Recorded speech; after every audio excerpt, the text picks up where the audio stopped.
जय हिंद प्यारे बच्चों, स्वागत है आपका आपके अपने YouTube चैनल एक गणित। प्यारे बच्चों, मैं लेकर हाजिर हूं आज आपको प्रश्नावली 12.3 का बच्चों प्रश्न नंबर 13। जो प्रश्न नंबर 13 है प्यारे बच्चों वो क्या है जरा देखिएगा। प्रश्न नंबर 13 है। प्रश्न कहता है आकृति में एक चतुर्थांश OPV, ठीक है, OPVQ, देखिए OPVQ बच्चों ये एक चतुर्थांश है, ठीक है। इस चतुर्थांश के अंतर्गत एक वर्ग निर्मित है बच्चों। वर्ग क्या है? OABC बच्चों, OABC बच्चों ये है। इसमें क्या है? आपका एक वर्ग है। बात यहां तक आपके समझ में आई होगी। अगला है यदि OA 20 सेंटीमीटर है बच्चों, OA यानी कि ये जो भुजा है वर्ग की बच्चों वो आपकी 20 सेंटीमीटर की है और छायांकित भाग का क्षेत्रफल आपको ज्ञात करना है, ठीक है। बात समझ में आ रही है ना? छायांकित भाग का आपको क्षेत्रफल निकालना है बच्चों। प्यारे बच्चों कुछ भी नहीं है, आसान सा सवाल है यहाँ पे, ठीक है। यहाँ पे मैंने एक विकर्ण खींच दिया आपको, ठीक है। ये जो विकर्ण है डॉट डॉट आपको दिख रहा है, ये एक विकर्ण है। अब आप कहोगे ये क्यों खींचा? तो देखिए सबसे पहले तो ये छायांकित भाग का क्षेत्रफल आपको जब निकालना होता है इस डायग्राम का, तो बच्चों आपको चतुर्थांश का क्षेत्रफल चाहिए होगा, ठीक है। और जो चतुर्थांश का क्षेत्रफल है वहां से आपको वर्ग का क्षेत्रफल माइनस कर देना है, ठीक है। अब वर्ग का क्षेत्रफल चतुर्थांश का क्षेत्रफल निकालोगे तो उसका फार्मूला होता है थीटा बट्टे 360 पाई आर स्क्वायर। बच्चों इसमें आर कहीं पे नहीं दी गई, क्या नहीं दिया है? आर नहीं दिया गया है। जब आर नहीं है आपको तो आपके लिए मैंने इसीलिए ये विकर्ण खींचा है OAV, ठीक है। ये एक त्रिभुज है, इसमें से आप जो है इस विकर्ण को निकाल सकते हैं। और ये जो विकर्ण है, ये जो भुजा जितनी आएगी वही चतुर्थांश की त्रिज्या होगी आपकी। समझ में आ रहा है ना पूरा? ठीक है, वही क्या होगी? चतुर्थांश की त्रिज्या होगी। ये एक वृत्त है, इस तरीके से ये पूरा गोल होगा बच्चों। तो यहां से यहां तक की ये भुजा त्रिज्या है, ये भुजा त्रिज्या, ये त्रिज्या, तो ठीक है। इस तरीके से ये भुजा अगर आपको पूरी मिल जाएगी तो त्रिज्या आपकी यहाँ पे आ जाती है, ठीक है। चलिए बच्चों, तो त्रिभुज आपको लेना है। त्रिभुज का है आपका OAB, ठीक है। त्रिभुज OAV में या OAB से थोड़ा त्रिभुज आपका OAV, ठीक है। OAV में क्या है आपको देखिए क्या होता है? कर्ण स्क्वायर बराबर लंब स्क्वायर प्लस आधार स्क्वायर।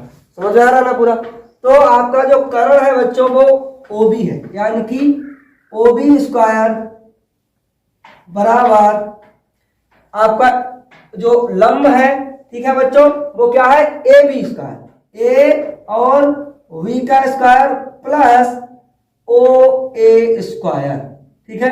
अब देखिए बात को समझिएगा जरा। OA आपको निकालना है, ठीक है ना। तो ये 20 सेंटीमीटर वही वर्ग है। वर्ग की जो सारी भुजाएं होती है वो समान होती है। तो यदि OA 20 है तो AB भी 20 ही होगी, ये ध्यान रखिए। तो O और V स्क्वायर इक्वल टू आपका AB का मान 20 है बच्चों और आपका OA का मान भी 20 है, ठीक है। OA का मान भी कितना है आपका? 20 है। तो करिएगा तो OB स्क्वायर इक्वल टू 20 का 400 हो जाएगा प्लस 400 हो जाएगा। समझ में आ रहा है ना पूरा? कितना हो जाएगा? 400 प्लस 400 हो जाएगा। अब 400 जोड़ दीजिएगा, आप कितना हो जाएगा? 800। OB square equal to 800। अब ये जो 800 है बच्चों इस पे क्या लग जाएगा आपका? इसका वर्ग घटेगा, यहाँ पे रूट चढ़ जाएगा, ठीक है। वर्ग घटा रूट लगा, ठीक है। तो वर्ग घटेगा इसका, देखिए इस पे घात 2 है, ये हटेगी, इस पे रूट लग जाएगा। इसका जो वर्गमूल आप करोगे तो बच्चों 20 का 400 होता है, ठीक है ना। तो इस तरीके से यानी कि जो OB है आपकी वो आ जाएगी 20√2। देखिए 20 का गुणा करोगे 400 और दूने 800, ठीक है ना। पूरा 800 हो जाता है। तो यही आपकी हो जाती है चतुर्थांश की त्रिज्या बच्चों, ठीक है। जो ओ भी भुजा है बच्चों, ये वाली आपकी, यही तो चतुर्थांश की त्रिज्या है। तो 20√2 ये क्या है, यही तो आपकी चतुर्थांश की त्रिज्या है। ठीक है, अब क्या करना है आपको, आपको निकालना है छायांकित भाग का क्षेत्रफल बच्चों। ठीक है, क्या निकालना है, छायांकित भाग का क्षेत्रफल। जब छायांकित भाग का क्षेत्रफल आपको चाहिए होगा बच्चों, तो आपको करना पड़ेगा चतुर्थांश का क्षेत्रफल। समझिएगा, चतुर्थांश का क्षेत्रफल मैं यहां पे लिखता हूं। ठीक है, चतुर्थांश का क्षेत्रफल माइनस वर्ग का क्षेत्रफल, वर्ग का, ठीक है ना, वर्ग का क्षेत्रफल बच्चों।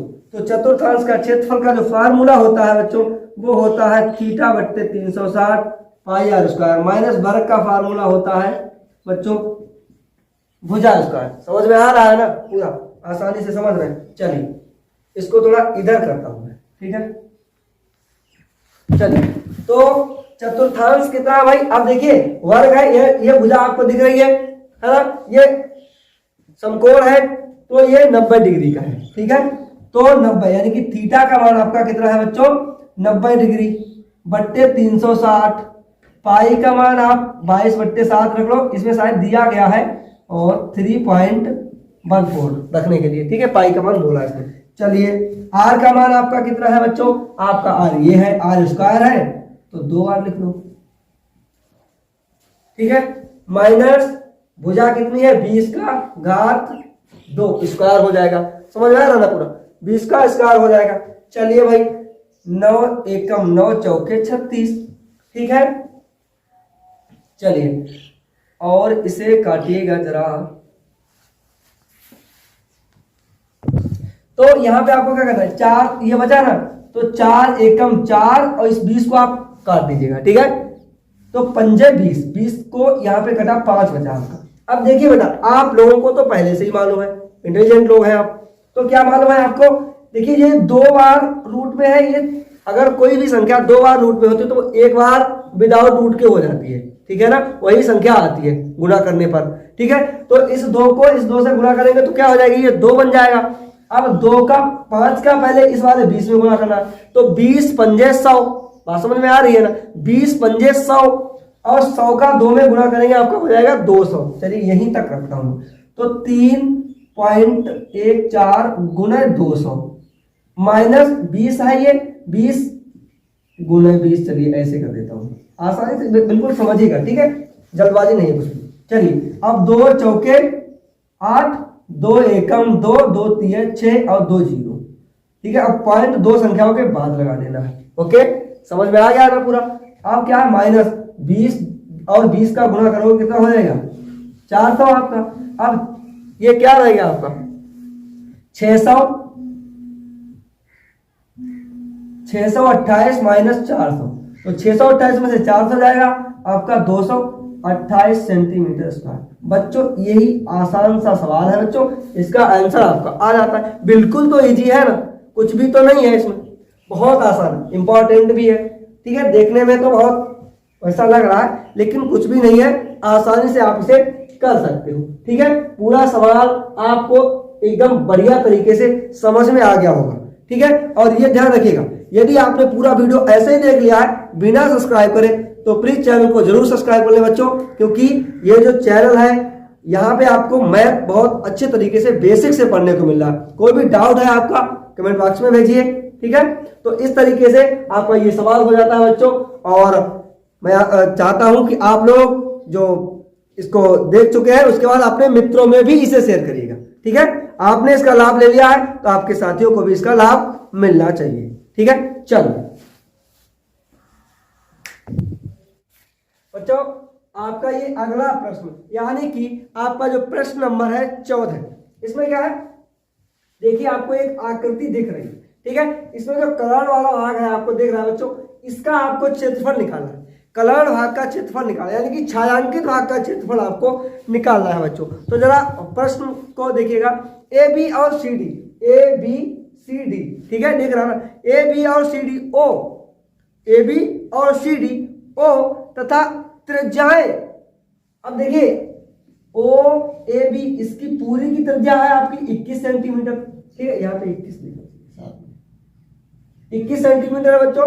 और ओ सी डी की त्रिज्या जो है वो है 7 सेंटीमीटर आपकी, ठीक है। तो त्रिज्या वाले दो संकेंद्रीय वृत्तों को क्रमशः दो चाप है, ठीक है, दो चाप है, और इसमें आपको छायांकित भाग का क्षेत्रफल निकालना है बच्चों।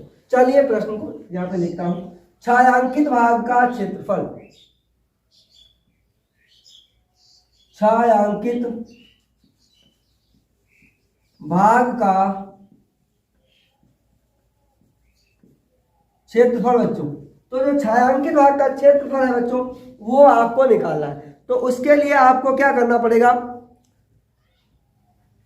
त्रिज्याखंड का क्षेत्रफल बच्चों। अब त्रिज्याखंड, बड़ा त्रिज्याखंड है एक, कौन सा है, बड़ा त्रिज्याखंड जो है बच्चों आपका वो है ओ ए ई बी, ओ ए ई बी, ठीक है। छायांकित भाग का क्षेत्रफल, तो त्रिज्याखंड, त्रिज्याखंड ओ ए ई बी का क्षेत्रफल माइनस त्रिज्यखंड क्या है, ओ सी डी का क्षेत्रफल, ओ सी एफ डी है बच्चों, ठीक है, एफ डी का क्षेत्रफल, ठीक है। ओ सी एफ डी का क्षेत्रफल आप क्या करोगे, ये वाला अगर इतना बच्चों इस पूरे से माइनस कर दोगे तो ये भाग बच जाएगा ना आपके पास, ठीक है ना। तो यही तो आपको निकालना है। तो त्रिज्यखंड का क्षेत्रफल थीटा बटे 360 पाई आर स्क्वायर, तो यहाँ पे लिखिएगा थीटा बटे 360 पाई आर स्क्वायर, और यहाँ पे बड़ा आर बना देता हूँ क्योंकि ये बड़ी त्रिज्या है पूरा, ठीक है। तो और माइनस थीटा बटे 360 पाई आर स्क्वायर, ठीक है। अब देखिएगा बच्चों यहाँ पे मैं आपको लिख देता हूँ, थीटा आपका है 30 डिग्री है, कामा बड़ा जो आर है आपका वो 21 सेंटीमीटर है, और जो अगला आर है वो आपका 7 सेंटीमीटर, ये वाला है, ठीक है। यानी कि जो आपका त्रिज्यखंड ओ एफ सी डी, ओ सी एफ डी है उसका जो त्रिज्या है बच्चों वो 7 सेंटीमीटर है, ओ ए ई डी जो त्रिज्यखंड है उसकी त्रिज्या आपकी 21 सेंटीमीटर, ठीक है। चलिए तो यहाँ पे पाई और थीटा बटे 360 ये तो कॉमन ही मिल रहा है आपको, थीटा का मान 30 डिग्री है तो 30 बटे 360 कॉमन मिल रहा है आपको, पाई भी कॉमन मिल रहा है। पाई का मान यहाँ पे कितना रखना है आपको, 22 बटे 7। आर कितना है भाई, आर एक आपकी आर 21 है, दूसरी आर आपकी जो है बच्चों वो 7 है, ठीक है ना, यही तो है, दूसरी 7 है आपकी और एक आपकी 21 है। चलिए तो 0 से 0, 3 एकम 3, 3 दूनी 6, 12 है, 2 से इसे काटे 2 चंगे 12 है, ये आपका 11 हो जाएगा, ठीक है। यानी कि यहाँ पे आपका हो जाता है 1 बट्टे 6 इंटू 11 बट्टे 7, और इधर ये 7 21 21 का सीधा सीधा गुणा कर दे, या इसमें एक फॉर्मूला आता है बच्चों, वो आता है a माइनस बी और a प्लस बी, समझ में आ रहा ना, ए स्क्वायर माइनस बी स्क्वायर का एक फॉर्मूला होता है, वो ए माइनस बी ए प्लस बी, एक बार प्लस में एक बार माइनस में, ठीक है। चलिए वो लगा दिया, तो 11 एकम 11 6 सत्ते 42, और 21 से आपका कितना निकल जाएगा, यहाँ पे 7 निकलेगा, कितना बचेगा, तो 21 से आपका 7 निकल जाएगा, तो कितना बचेगा बताइए,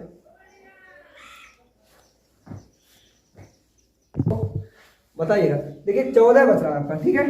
तो यहाँ पे गुणा में आप 14 लिख सकते हो, ठीक है, और यहाँ पे भी गुणा लगा के आप लिख सकते हो, 21 में 7 जोड़िएगा 28 हो जाएगा, ठीक है, समझ में आ रहा है ना, 28, तो 14 3 42, ठीक है, 3 बचेगा और 14 पूरा कट जाएगा, तो यानी कि 11 अट्ठे आपका 11 अट्ठे 88, यानी कि इधर लिख देता हूँ आंसर आपका 88 के 8 हासिल आपका 8 लगेगा, 11 दूने 22 और 8 30, 308 बट्टे बच्चों 3 हो जाएगा, यही आंसर है ना आपका, ठीक है। एनसीईआरटी में बच्चों आपका यही आंसर है, ठीक है, समझ में आ रहा ना, पूरा इजी सवाल है, बहुत ही शानदार सवाल है, ठीक है, कुछ भी नहीं है, बहुत इजी, आप आसानी से इसे कर सकते हैं। आ गया होगा ना पूरा समझ में। छायांकित भाग का क्षेत्रफल, तो जो बड़ा त्रिज्यखंड है उसमें से आपको जो छोटा त्रिज्यखंड है ये वाला, इसको आपको माइनस कर देना बच्चों, तो ये वाला जो बड़ा भाग है वो बच जाएगा। तो यहाँ पे जो थीटा है बच्चों दोनों के लिए 30 डिग्री है त्रिज्या, जो बड़ा भाग त्रिज्यखंड है उसके लिए 21 सेंटीमीटर है, छोटे त्रिज्यखंड के लिए 7 सेंटीमीटर त्रिज्या है आपकी। ये फॉर्मूला आप लगा सकते हो, ठीक है। बाकी तो आपकी समझ में आ ही गया होगा, ठीक है। कैलकुलेशन पे जरा अपना फोकस करिएगा, क्योंकि कैलकुलेशन बहुत इंपॉर्टेंट है, समझ रहे हो ना। कैलकुलेशन जरूरी है, जो आपको कोई सिखा नहीं सकता है, आप खुद से रिवाइज करके बार बार करके पहाड़ा याद करिएगा और गुना को करना सीखिएगा, बार बार करिएगा तो आपके माइंड में एकदम सेव हो जाता है वो चीज़ें, ठीक है। तो जैसे बोलते हैं वैसे आपका आंसर निकल के आ जाता है, ठीक है। चलिए, तो ये 2 क्वेश्चन आपके बहुत इंपॉर्टेंट क्वेश्चन है। चलिए।